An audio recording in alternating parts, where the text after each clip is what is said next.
এই গল্পটা মায়া এবং তার যমজ বাচ্চার গল্প। 5 বছর আগে এমন একটা ঘটনা ঘটল যেটা তার পুরো জীবনকে উল্টে পাল্টে রেখে দিল। সারদার বর রমেশের হঠাৎ করে মৃত্যু সংবাদ এলো এবং বলা হলো যে কোনো দুর্ঘটনায় সে মারা গেছে। কোনো লাশও পাওয়া গেল না এবং শেষকৃত্য সম্পন্ন করা গেল না।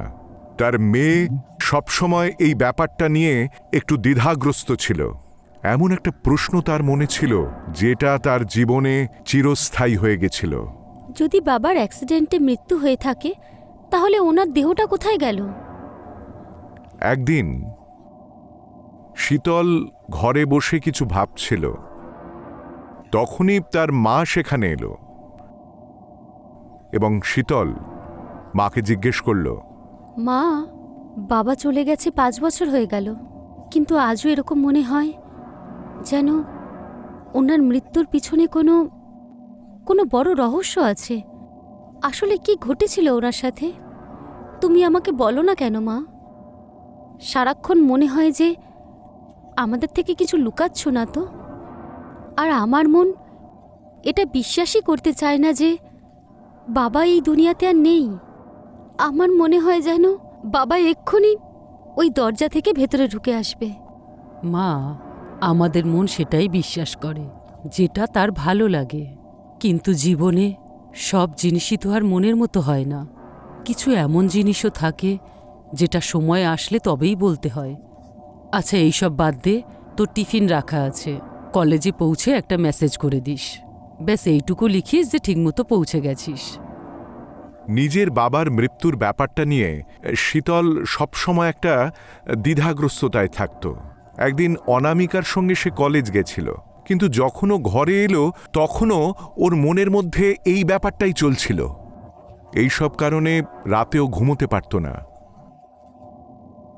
রাত্রির তখন 12টা হবে, তখনও কারো চলাফেরার আওয়াজ শুনতে পেল। এত রাতে কিচেনে আবার কে? মা তো শুয়ে পড়েছে, অনামিকাও এখানে আছে। শীতল এই কথাটা বলতেই ঘরের মধ্যে একটা নিস্তব্ধতা এলো, আর ওই আওয়াজটা ঘুরে ফিরে আবার তার কানের মধ্যে এলো। তারপর ধীরে ধীরে বিছানা থেকে উঠে ধীরে পায়ে ওই আওয়াজের দিকে এগোলো সে। অন্ধকার আর নিস্তব্ধতায় শুধু তার ধুকপুকানির আওয়াজ শোনা যাচ্ছিল। যখনই ও রান্নাঘরের দিকে গেল আর উঁকি মেরে দেখল, সে একটা ছায়া দেখতে পেল মেন গেটের ওপরে। কে কে হতে পারে এটা? ভয় কাঁপতে কাঁপতে সে দরজার দিকে এগোলো। তারপর উঁকি মেরে দেখল তার মা হাতে একটা থালা নিয়ে বাইরের দিকে যাচ্ছিল। থালাটা কালো কাপড় দিয়ে ঢাকা, কিন্তু যখনই শীতল নজর করে দেখল, সে অবাক হয়ে গেল। ওই থালা থেকে রক্তের ফোঁটা পড়ছিল, আর সেগুলো মাটিতে পড়ছে আর ছড়িয়ে যাচ্ছে। এটা রক্ত? মা কেন? কি কি করছে এইসব? এটা তো অন্য কিছু মনে হচ্ছে। ভয়তে তার মাথা ঘুরে গেল এবং দ্রুত শ্বাস প্রশ্বাস পড়ছিল তার, এবং সে কোনো মতে পাঁচিলের পেছনে লুকিয়ে পড়ল এবং নিজেকে লুকিয়ে রাখল। তারপর লুকিয়ে লুকিয়ে দেখল তার মা খুব যত্ন করে ওই থালাটাকে নিয়ে এক পা করে এগিয়ে যাচ্ছে আর খুব সাবধানে দরজার বাইরে চলে যাচ্ছে। মা, এত রাতে, তাও আবার রক্ত টোপে পড়ছে এরম একটা থালা নিয়ে কোথায় যাচ্ছে? এটা তো কোনো সাধারণ কথা নয়। কিছু তো ব্যাপার আছে, কোনো গন্ডগোল তো আছেই। হয়তো এমন কিছু আছে যেটা মা আমাদের কাছে এতদিন লুকিয়ে রেখেছে।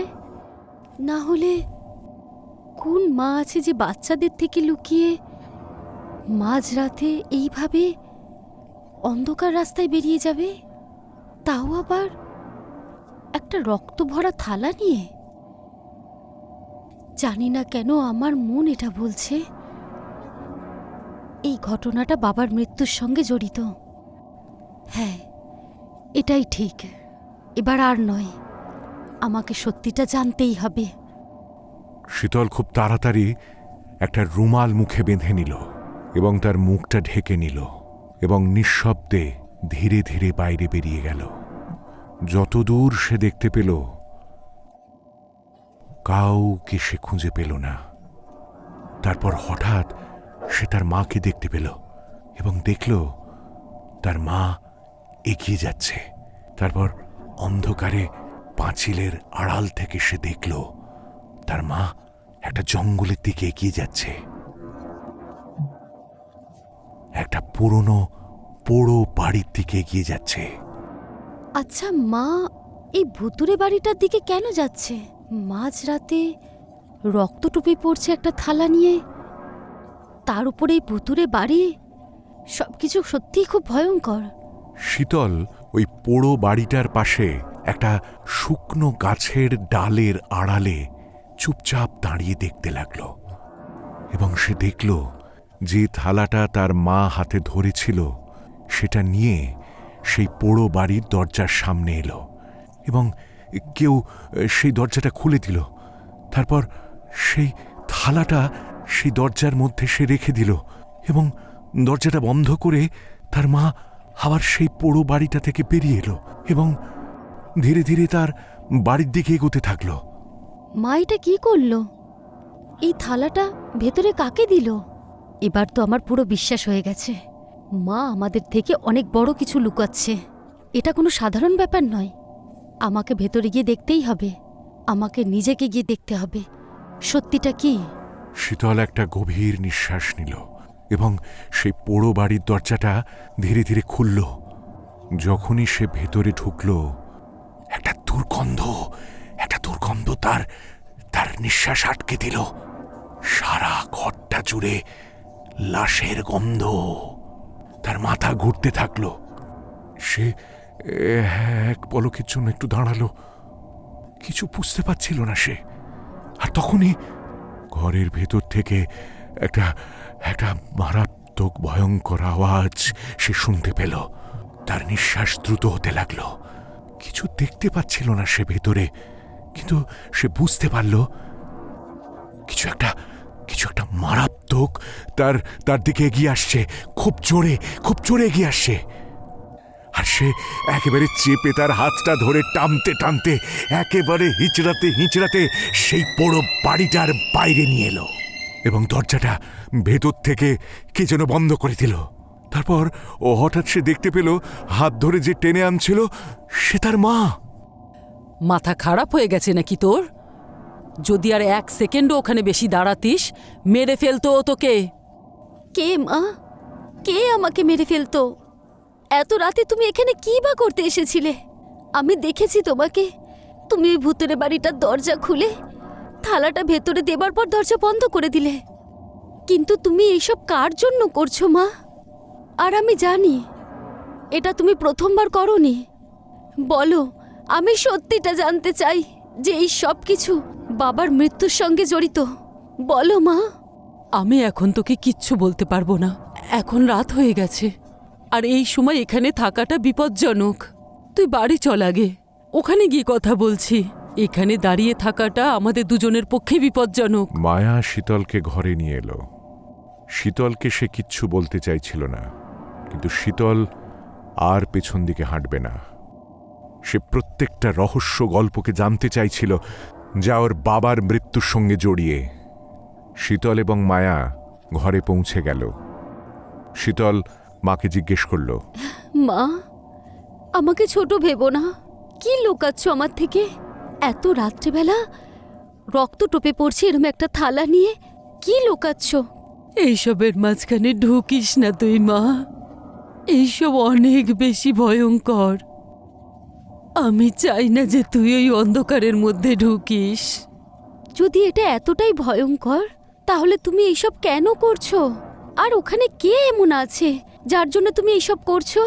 বলো মা, কার জন্য করছো তুমি এইসব? আমি এইসব শুধু তোর বাবাকে বাঁচানোর জন্য করছি। শুধু একমাত্রই একটাই উপায় আছে যার জন্য সে বেঁচে থাকতে পারবে। যদি একটা দিনও মিস করি তাহলে ওই রাক্ষসটা ওকে খেয়ে ফেলবে। তার মানে বাবা বেঁচে আছে? তাহলে তুমি আমাকে আর অনামিকাকে মিথ্যে কথা বলেছিলে কেন যে 5 বছর আগে একটা দুর্ঘটনায় বাবার মৃত্যু হয়েছে? কোথায় বাবা? আমি ওনার সঙ্গে দেখা করতে চাই। কেউ ওর সঙ্গে দেখা করতে পারবে না মা। ও শুধু বেঁচেই আছে, কিন্তু ওর প্রতিটা নিঃশ্বাস ওই রাক্ষসের হাতে। আমি জানি না যে আমি কিভাবে ওই রাক্ষসের থেকে তোর বাবাকে উদ্ধার করব। এমন কোন উপায় আছে যেখান থেকে তোর বাবাকে আমি বাঁচাতে পারি? গত 5 বছর ধরে শুধু তোর বাবাকে বাঁচানোর আমি উপায় খুঁজে বেড়াচ্ছি, কিন্তু কোনো উপায় আমি আর খুঁজে পাচ্ছি না। আমি কিছুই বুঝতে পারছি না মা, তুমি কি বলতে চাইছো? যদি বাবা বেঁচে থাকে তাহলে তাকে বাঁচানোর আমি সম্পূর্ণ চেষ্টা করব, কিন্তু তুমি আমাকে এটা তো বলো যে বাবা আসলে আছেটা কোথায়, আর কেন তুমি আমাদের 5 বছর ধরে মিথ্যে বলে আসছো? কি হচ্ছে বাবার সঙ্গে? শীতলের কথা শুনে মায়া একটু চুপ করে রইল। তার চোখ দেওয়ালের দিকে গেল, একটা গভীর নিঃশ্বাস নিল আর কাঁপা কাঁপা গলায় বলল, তুই একদম ঠিক বলেছিস শীতল। অনেক কিছু আছে যেগুলো তোকে বলা হয়নি। আজ থেকে ঠিক 5 বছর আগে। তুমি এইভাবে বলো না গো। চাকরি চলে গেছে, তাতে কি হয়েছে? কোনো না কোনো রাস্তা তো বেরোবেই। এর আগেও আমরা খারাপ অবস্থা দেখেছি, এবারেও দেখব। চিন্তা করব না তো আর কি করব মায়া? তুমি জানো তো এই চাকরিটা আমার কি কষ্ট করে পেয়েছি, আর এখনকার দিনে চাকরি পাওয়া ভীষণ শক্ত। আর শীতলের চিকিৎসার জন্য যে লোন নিয়েছিলাম, যদি পয়সা ঠিক সময় না দিই তাহলে ওরা যা খুশি করতে পারে মায়া। কেউ তো থাকবে, কোনো বন্ধু যার সঙ্গে তুমি কথা বলতে পারো। হতে পারে সে হয়তো তোমাকে সাহায্যও করতে পারে। মায়া, পয়সার ক্ষেত্রে কেউ কারোর বন্ধু নয়। তোমার কি মনে হয় আমি কাউকে জিজ্ঞেস করিনি? কিন্তু কেউ আমাকে সাহায্য করবে না বলেছে। গগন বিচলিত হয়ে ঘরে চলে গেল আর শুয়ে পড়ল। রাত তখন 11টা হবে। তার ফোন বেজে উঠল। স্ক্রিনে একটা নাম ছিল, রাকেশ। একটা পুরনো বন্ধু, যার সঙ্গে তার অনেক বছর কথা হয়নি। আরে, এত রাত্রে আমায় ফোন করছে কেন? হ্যালো, কেমন আছিস রাকেশ? সব ঠিক আছে তো? আরে, রাত্রির 11টার সময় তুই ফোন করেছিস? হ্যাঁ, সব ঠিক আছে। আমি শুনেছি তুই একটু সমস্যায় আছিস। পয়সা নেই আমার কাছে, কিন্তু আমার একটা উপায় জানা আছে যাতে তোর সমস্যা এক নিমিষে ঠিক হয়ে যাবে। হ্যাঁ, এরকম কি উপায় আছে রে? আচ্ছা, তুই আমাকে কোনো খারাপ কাজ করাতে চাইছিস না তো? আরে না না, কোনো খারাপ কাজ না। তুই শোন, তুই আমার ঘরে চলে আয়। আচ্ছা ঠিক আছে, কালকে সকালে আমি তোর বাড়িতে যাচ্ছি। সারা রাত্রির গগন এটাই ভাবতে থাকলো যে কি এমন উপায় আছে যাতে সব সমস্যার সমাধান হয়ে যাবে। এবং পরের দিন সকাল সকাল সে রাকেশের ঘরে গিয়ে পৌঁছল। আয় গগন, বস, আমি তোরই অপেক্ষায় ছিলাম। আচ্ছা আচ্ছা, বল তুই আমাকে কিভাবে সাহায্য করতে পারিস? আচ্ছা, কি এমন উপায় আছে রে যাতে আমার সব সমস্যা কেটে যাবে? আমার 5 লাখ টাকা ধার, কিভাবে সেটা মিটবে? হ্যাঁ, মিটে যাবে, কিন্তু তোর কাছে একটাই সুযোগ থাকবে কিছু চাওয়ার জন্য। আমি তার থেকে আমার বউয়ের জীবন চেয়েছিলাম। মনে আছে কোমলের কি মারাত্মক অসুখ হয়েছিল? সেই ওকে ঠিক করেছিল। দাঁড়া, কে তোর বউকে ঠিক করেছিল? তোর ইচ্ছা কে পূরণ করেছিল?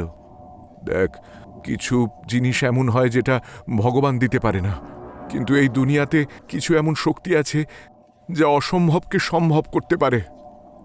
গত বছর আমি একটা তান্ত্রিকের কাছে গেছিলাম। সেখানে আমি একটা ডিল করেছিলাম। সে কোনো মানুষ ছিল না, তান্ত্রিকও ছিল না। আমি একটা রাক্ষসের সঙ্গে ডিল করেছিলাম। ও আমার একটা ইচ্ছে পূরণ করতে পারত এবং সে ওটা করে দিয়েছিল। তুই ওকে নিয়ে যা আর নিজের একটা ইচ্ছে পূরণ করে নে। রাক্ষস? রাকেশ, তুই মজা করছিস আমার সঙ্গে? না না, এটা কোনো মজা নয়, আর এতে কোনো ভয়ও নেই। তুই চিন্তা করিস না। শুধু শুধু তাকে এমন জায়গায় রাখবি যেখানে কেউ আসা যাওয়া করে না, আর কেউ যাতে ছুঁতে না পায় তাকে। ঠিক আছে, আমি মনে রাখবো। রাকেশ গগনকে তার ভেতর ঘরে নিয়ে গেল যেখানে খুবই অন্ধকার ছিল। রাকেশ তার মোবাইলের টর্চ জ্বালালো, একটা পুরনো সিন্দুক খুলল এবং সেই সিন্দুকের ভেতরে একটা কালো কাপড়ে ঢাকা একটা কলসি ছিল এবং সেই কলসিটা নিয়ে সে গগনের দিকে এগিয়ে গেল। আজ থেকে তোমাকে গগনের হাতে দিচ্ছি। এখন থেকে তুমি গগনের ইচ্ছে পূরণ করো। গগন, এটা তুমি গ্রহণ করো। গগন, তুমি কি মন থেকে এটাকে গ্রহণ করছো? হ্যাঁ, এটা আমি মন থেকে গ্রহণ করছি। গগন কলসিটা নিয়ে তার ব্যাগের মধ্যে রেখে সেখান থেকে বেরিয়ে গেল। কিন্তু যখনই ও রাকেশের ঘর থেকে বেরোলো, রাকেশের মুখে একটা শয়তানের হাসি ছড়িয়ে পড়ল। আমি তোমায় বাঁচালাম। আমি তোমায় বাঁচিয়ে দিলাম। এখন গগন ওকে স্বীকার করে নিয়েছে। এখন তুমি আবার বেঁচে যাবে।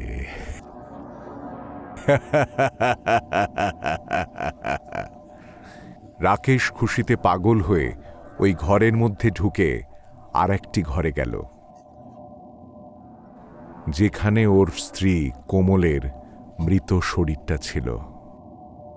রাকেশ কাঁপা কাঁপা হাতে তার স্ত্রীর শরীরটা ছুঁতে চেষ্টা করল, কিন্তু যখনই সে হাত দিল তার শরীরে, কোমলের মৃতদেহটা গলে গলে পড়তে থাকল। এই দেখে রাকেশ ভীষণ ভয় পেয়ে গেল। তখনই তখনই ঘরের মধ্যে একটা অদ্ভুত হাসি শোনা গেল। রাকেশ কাঁপতে কাঁপতে পেছন দিকে তাকালো। একটা লম্বা চওড়া ভীষণ ভয়ানক রাক্ষস দাঁড়িয়েছিল, যে যে তার চোখের দিকে তাকিয়ে হাসছিল।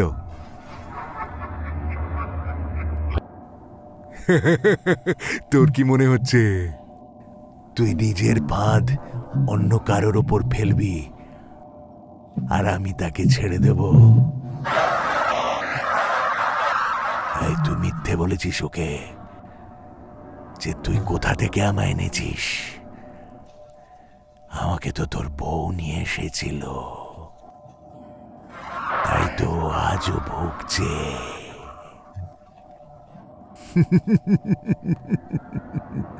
আর এখন মরে গেছে।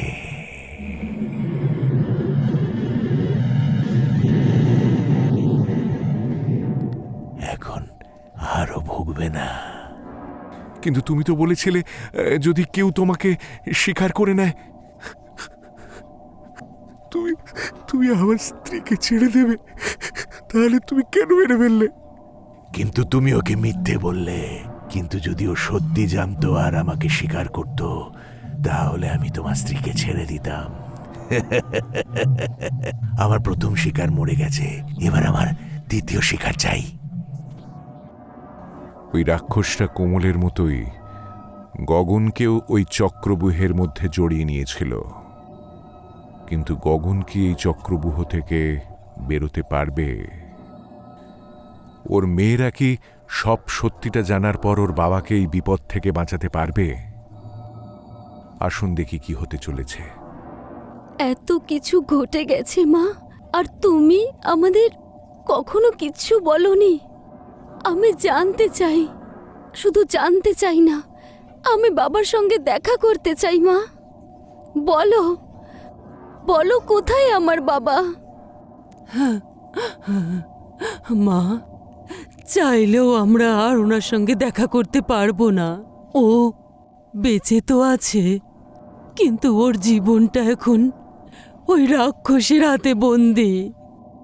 না 5 বছর আগে আমাদের সেই দুঃসময়টা আসতো, আর না তোর বাবাকে ওই রাকেশের থেকে সাহায্য চাইতে হতো।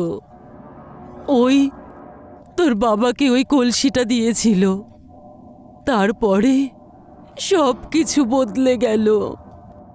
ওই কলসির অশুভ লক্ষণ আমাদের বাড়িতে ছড়িয়ে পড়ল। তোর বাবা আমাদের সবাইকে বাঁচানোর জন্য ওই কলসিটা নিয়ে ওই ভুতুরে বাড়িতে চলে গেল, আর আমার নামে একটা চিঠি লিখে গেল। এইটুকু বলেই মায়া একটু চুপ করল। তার হাত কাঁপছিল। অনেক বছর ধরে বুকের মধ্যে একটা চাপা কথা যেন বাঁধ ভেঙে বেরিয়ে এলো। ধীরে পায়ে সে আলমারির কাছে গেল, একটা ছোট্ট খাম বের করল। সেখানে গোটা গোটা অক্ষরে লেখা ছিল, আমার চলে যাওয়ার পরে পড়বে। মায়া ওই চিঠিটা শীতলের হাতে দিল। শীতল গগনের লেখা সেই চিঠিটা পড়ছিল। সেই চিঠিতে লেখা ছিল, আমি জানি না মায়া, যে আমার বন্ধু আমার সঙ্গে কেন এত বড় বিশ্বাসঘাতকতা করল। আমি তোমাদের ওপর কোনো ক্ষতি আসতে দিতে পারি না, তাই নিজের ওপর এই ক্ষতি আমি নিতে চলেছি। ওই পোড়ো বাড়িতে আমি ওই কলসিটা স্থাপিত করেছি, আর আমি জানি যে ওই রাক্ষসটা আমাকে এখন শেষ করে দেবে।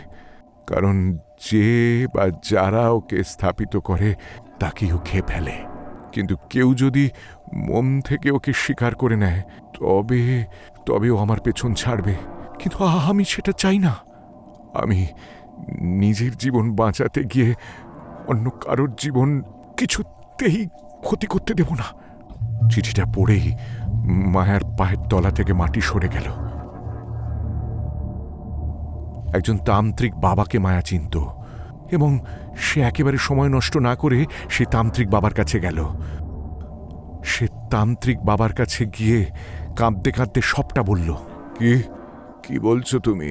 কলসির মধ্যে ওই রাক্ষসকে স্থাপিত করা কোনো বাচ্চার খেলা নয়। কেউ ওর হাত থেকে ছাড়া পাবে না। তোমাদের জীবনও নিয়েই ছাড়বে। এইভাবে বলবেন না বাবা। আমি শুনেছি এই পৃথিবীতে সমস্ত সমস্যার সমাধান নিশ্চয়ই থাকে।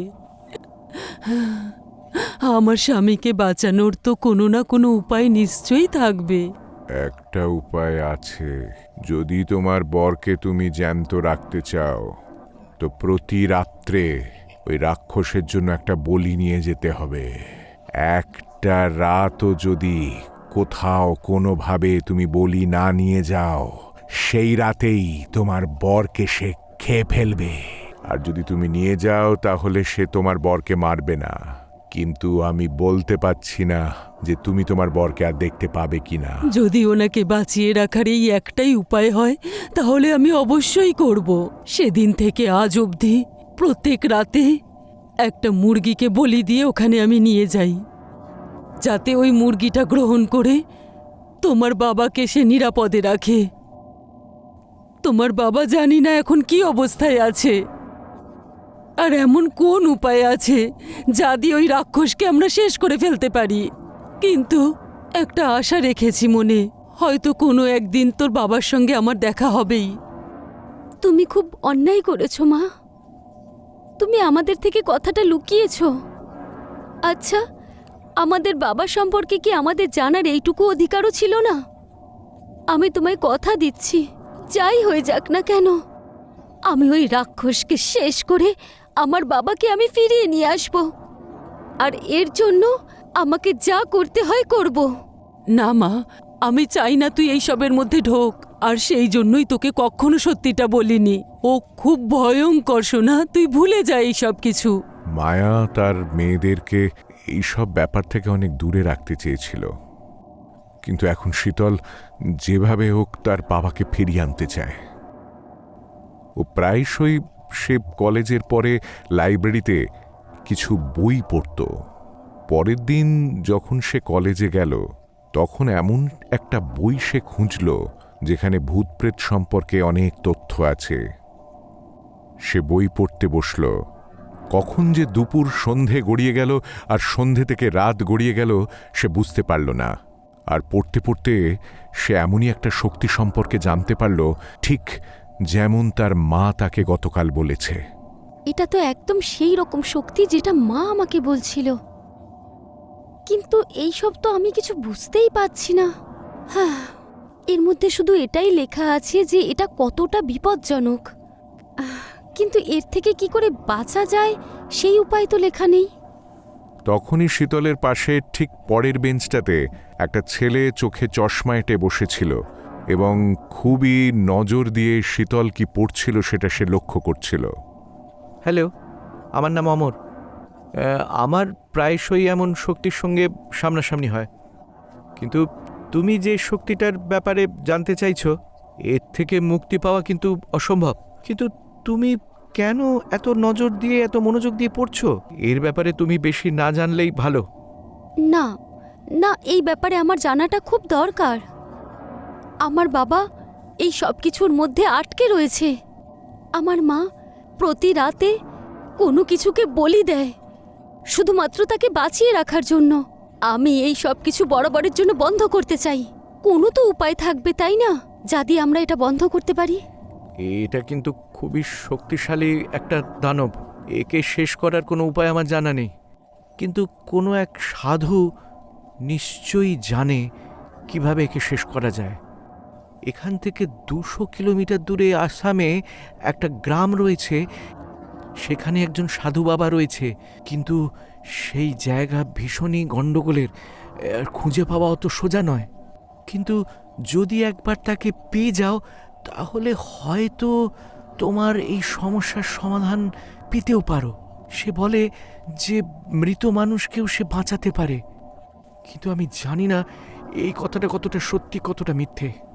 ছেলেটা কাগজের উপর কিছু লিখল আর সেই কাগজটা শীতলের হাতে দিল। পরের দিন ভোর ভোর শীতল বেরিয়ে পড়ল আসামের সেই গ্রামের উদ্দেশ্যে যেখানে সাধু বাবা রয়েছে। গ্রামটায় বেশ কয়েকটা ঘর, খুব অল্প কতজন মানুষই রয়েছে। কাকে জিজ্ঞাসা করি? কে জানে ওই বাবার ব্যাপারে? শীতল আশেপাশের লোকের কাছে ওই সেই সাধু বাবার ব্যাপারে জানতে চাইল। তখনই একজন মহিলা সামনে এলো।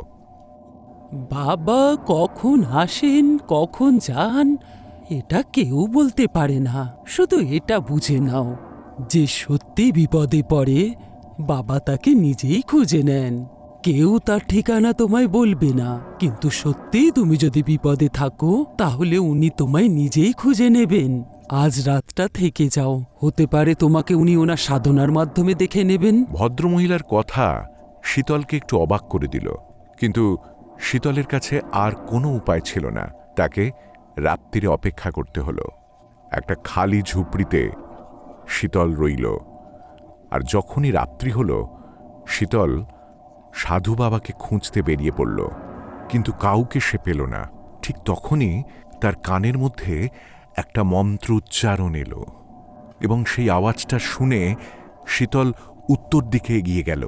সেখানে একটা পুরনো বটগাছের তলায় সাধু বাবা আসন পেতে বসে আছেন। হাঁটু গেড়ে বাবার সামনে বসল। বাবা চোখ খুললেন না, কিন্তু একটা গম্ভীর আওয়াজে বললেন, আমি তোমার জন্যই অপেক্ষা করছি। তুমি বাবাকে বাঁচাতে চাও না? হ্যাঁ বাবা, আমি আমার বাবাকে বাঁচাতে চাই। শুধু আপনিই আমার ভরসা। শুধু আমার বাবাকে আপনি বাঁচিয়ে দিন। বাবা তার চোখ খুললেন এবং খুবই গম্ভীর গলায় বললেন, মা, ওই শক্তি যে তোর বাবাকে বেঁধে রেখেছে, ও স্বইচ্ছায় বলিদান ছাড়া এখান থেকে এক পাও নড়বে না। আর এমন কোনো মানুষ নেই যে নিজে স্বইচ্ছায় তার বলিদান দিতে পারে। একটা ব্যক্তির স্বইচ্ছায় দেওয়া প্রাণ তাকে শান্ত করতে পারে। আমার বাবার জন্য আমি সমর্পণ করতে রাজি আছি বাবা। আমি আমার নিজের ইচ্ছায় বলিদান দিতে রাজি আছি। শুধু আমার বাবাকে বাঁচিয়ে দিন। ভালো করে ভেবে নাও মা, একবার যদি সেখানে যাও তারপর কিন্তু সিদ্ধান্ত বদলানোর কোনো উপায় নেই।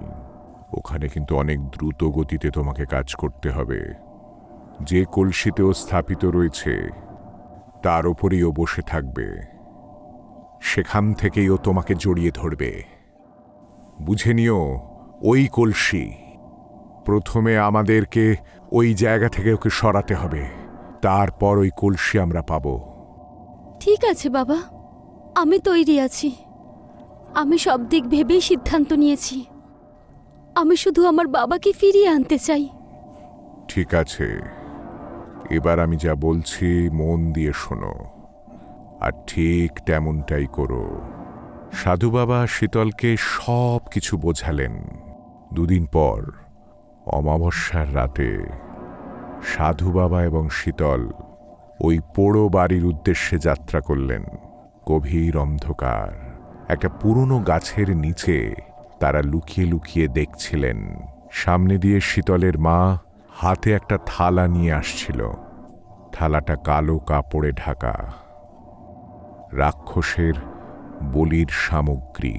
তারপর পোড়ো বাড়ির দরজাটা হালকা করে সে খুলল এবং থালাটা ভেতরে ঠেলে দিল, ঠিক যেমন প্রতিদিন সে করে।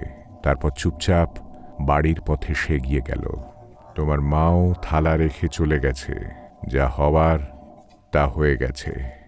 আজকের রাত্রিরে রাক্ষসের মনে হবে প্রতি রাতের মতো তাকে আবার একটা বলি দেওয়া হবে, কিন্তু সে জানে না আজ ও শেষ বলি হতে চলেছে। এবার আমাদের কাজের সময় কেউ মাঝখানে আসবে না, না মানুষ না কোনো শক্তি। চলো মা, এবার সময় এসে গেছে, আমাদের এবার চলতে হবে, এবং সেটাই আমরা করব যা এই সংসারে কেউ করে উঠতে পারেনি। শীতল সাধু বাবার সঙ্গে ধীরে ধীরে আগে এগিয়ে গেল।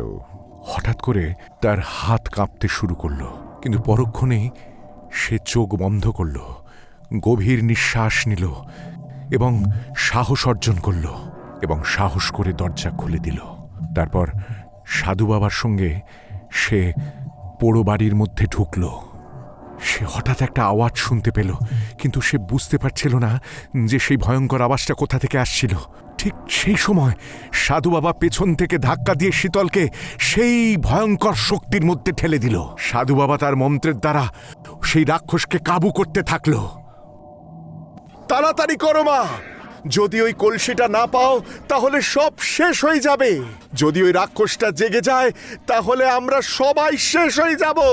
সাধু বাবার সেই আওয়াজ শুনে শীতল কলসিটা খুঁজতে থাকলো। শীতল বুঝতে পারছিল না যে কোন দিকে সে কলসিটাকে খুঁজবে। হঠাৎ করে অন্ধকারে একটা কিছুর সঙ্গে তার ঠোক্কর লাগলো এবং সে পড়ে গেল। তার মাথায় কিছুর সঙ্গে একটা ঠোক্কর লেগেছে এবং সে মাটিতে হাত বোলাতে বোলাতে হঠাৎ সে কলসিটা দেখতে পেল। মাথায় ঠোক্কর লেগে তার মাথা থেকে রক্ত পড়েছে এবং সেই রক্ত কলসিতে লেগে গেছে এবং সে কলসি হঠাৎ করে কাঁপতে শুরু করলো। হঠাৎ তখনই সাধু বাবার আওয়াজ সে শুনতে পেল, তাড়াতাড়ি করো মা, ওই কলসিটার দিকে আগুন দেখাও আর মন্ত্র পড়ে ওই কলসিটাকে ওই আগুনের মধ্যেই ফেলে দাও। শীতল খুব তাড়াতাড়ি দেশলাই বার করল এবং কিছু মন্ত্র উচ্চারণ করতে করতে ওই কলসিটাকে ওই আগুনের মধ্যে ফেলে দিল। শীতল বাবার প্রত্যেকটি শব্দ খুব মনোযোগ দিয়ে শুনেছিল। সাধু বাবা নিরন্তর মন্ত্রোচ্চারণ করে যাচ্ছিল। সেই আগুনে রাক্ষসের ভয়ঙ্কর শরীর জ্বলতে দেখা যাচ্ছিল। কিছুক্ষণ পরে সেই পোড়ো বাড়ির থেকে চিৎকার একেবারে শান্ত হয়ে গেল। ঠিক তখনই একটা জোরে নিঃশ্বাসের শব্দ শোনা গেল। তখন শীতল একটা দেশলাই কাঠি জ্বালালো এবং কোণ থেকে একটা শব্দ শোনা গেল। তখনই শীতল দৌড়ে ওই কোণার দিকে এগিয়ে গেল এবং সে হঠাৎ দেখল তার বাবা শুয়ে আছে এবং তার বাবার শ্বাস প্রশ্বাস পড়ছে। বাবাকে বেঁচে থাকতে দেখে সে কেঁদে ফেলল। তারপর সে ফুঁপিয়ে ফুঁপিয়ে কাঁদতে থাকলো। তারপর সাধু বাবাকে সঙ্গে নিয়ে সে তার বাবাকে বাইরে বের করল এবং বলল, বাবা, যদি আজকে আপনি না থাকতেন তাহলে হয়তো আমার বাবাকে আমি কোনো দিনই রাক্ষসের হাত থেকে বাঁচাতে পারতাম না। আমি জানি না যে কিভাবে আপনার ঋণ আমি শোধ করব। হয়তো এটাই বিধির বিধান ছিল মা, আমাকে এমনভাবেই তোমাকে সাহায্য করতে হবে। খারাপ যতই শক্তিশালী হোক, কিন্তু একদিন না একদিন ভালোর কাছে তাকে হারতেই হয়। কিন্তু বাবা, আপনি তো বলেছিলেন যে ওই রাক্ষসের ধ্বংস তখনই হবে যখন কেউ স্বেচ্ছায় নিজেকে বলিদান দিয়ে দেবে। কিন্তু আমি তো বেঁচে আছি, তাহলে ওই বলিদান? যখন তুমি তোমার বাবার জন্য নিজের জীবনের চিন্তা করনি, হয়তো ঠিক তখনই তোমার বলিদান স্বীকার করেছিল। আর যখন তুমি নিচে পড়ে গেলে এবং কলসিতে ধাক্কা খেলে, তখন তোমার শরীরের রক্ত তার ওপর লেগেছিল, আর তখনই তোমার রক্তর স্বাদও পেয়ে গেছিল। আর ওই কলসি তোমার ওই রক্তকে বলি ভেবে স্বীকার করেছিল। আর এমনিতেও আমি থাকতে তোমার কিছুই হতে দিতাম না আমি। সাধু বাবার কথা শুনে শীতলের চোখে জল চলে এলো। শীতল বাবার সামনে হাত জোড় করে আন্তরিক ধন্যবাদ জানালো। 5 বছর পর সে তার বাবাকে নিয়ে ঘরে পৌঁছল।